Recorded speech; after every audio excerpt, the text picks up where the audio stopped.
kasih karunia dan damai sejahtera dari Allah Bapa dan dari anaknya Tuhan Yesus Kristus menyertai kamu. Amin.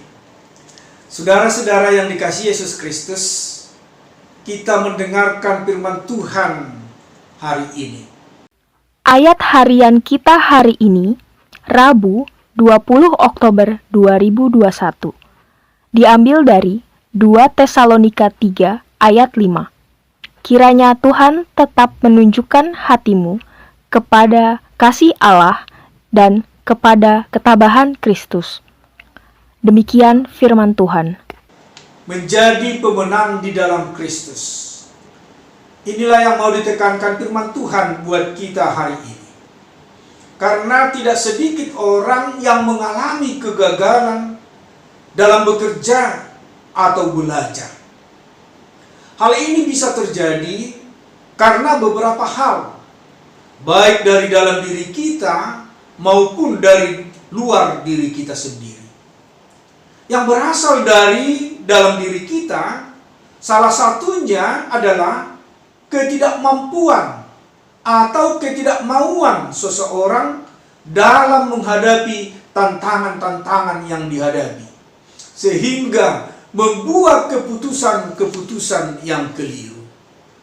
Saudaraku, kegagalan juga bisa terjadi dalam hal iman, karena godaan-godaan terhadap iman kita bisa kita alami begitu banyak godaan yang terjadi. Jemaat yang dikasihi Kristus, melihat keadaan ini, Rasul Paulus mendoakan jemaat di Tesalonika agar Tuhan menolong mereka tetap kuat dalam iman melalui hati yang senantiasa tertuju pada Allah dan keteladanan ketabahan Kristus. Dua Rasul Paulus di sini menjadi penguat bagi jemaat. Namun demikian, tetap saja untuk menang, terutama di dalam iman, tidaklah mudah.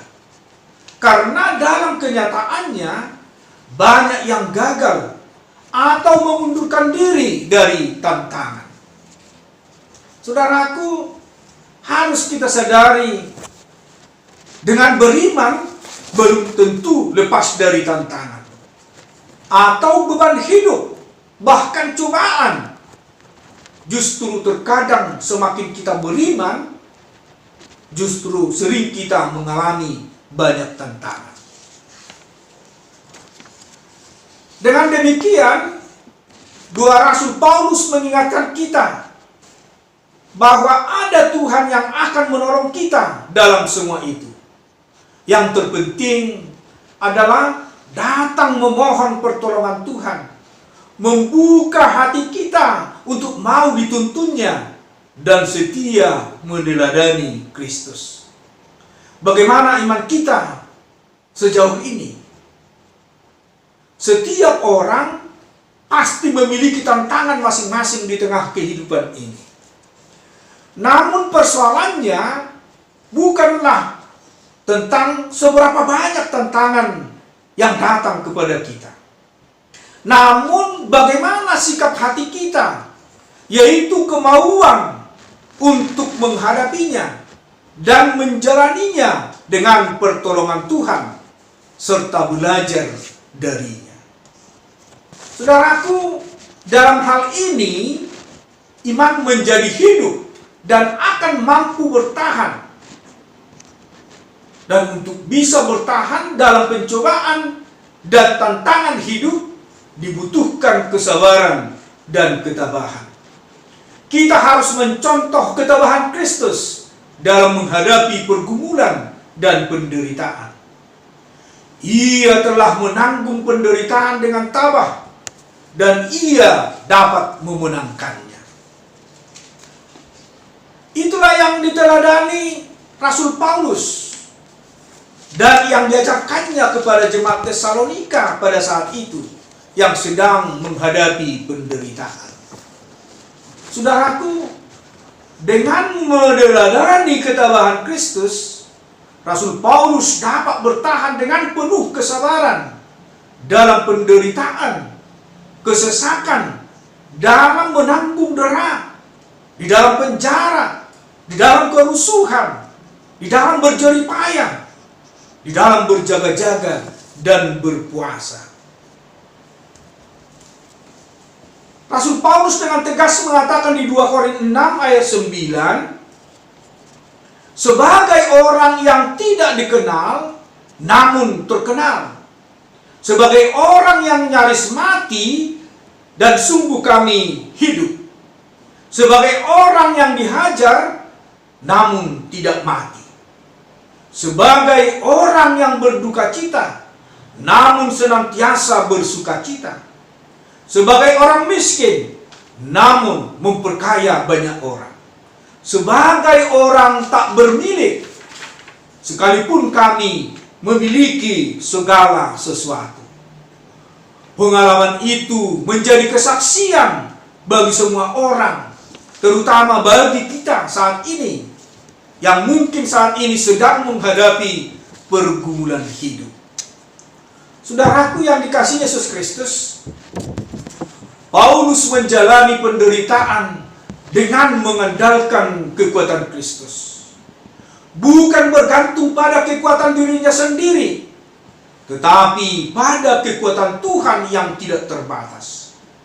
Bila kita menghadapi badai kehidupan, jangan mengeluh dan jangan menyerah, tetapi berdoalah memohon kekuatan dari Tuhan, dan jalanilah hidup ini dengan mengandalkan Kristus. Kiranya Tuhan tetap menunjukkan hatimu kepada Allah, dan Allah akan memberikan kepadamu kekuatan jika kita meneladani tentang ketabahan Kristus di dalam hidup kita. Amin. Kita berdoa. Tuhan Yesus yang baik, kami berterima kasih karena kami memiliki Tuhan yang begitu mencintai kami dan mengetahui apa yang menjadi pergumulan di dalam kehidupan kami. Di tengah-tengah kami mengalami banyak pencobaan dan tantangan hidup, sesungguhnya Engkau tetap berada bersama kami, tanpa pernah meninggalkan kami sedetik pun. Tuhan yang baik, buka hati kami kembali untuk semakin mengenal Engkau dan mengandalkan Engkau di dalam hidup kami, terutama ketika kami mengalami banyak cobaan, tantangan maupun beban hidup. Kiranya kami mau datang dengan berdoa menghampirimu untuk menyampaikan segala permohonan kami, dan mau dituntun olehmu untuk menjalani hidup kami ketika kami sedang bergumul. Biarlah kami juga tetap setia selalu di hadapan-Mu ya Tuhan. Tuhan Yesus yang baik, kami berdoa untuk anak-anak-Mu yang sakit. Berkati obat yang mereka makan. Jika dalam perawatan, Tuhan berkati tangan-tangan medis yang menangani mereka, sehingga mereka dapat Tuhan pulihkan kembali. Engkaulah Tuhan pengharapan kami. Dalam Kristus Yesus kami berdoa. Amin. Anugerah Tuhan kita Yesus Kristus dan kasih setia Allah Bapa serta persekutuan Roh Kudus kiranya menyertai kamu sekalian. Amin.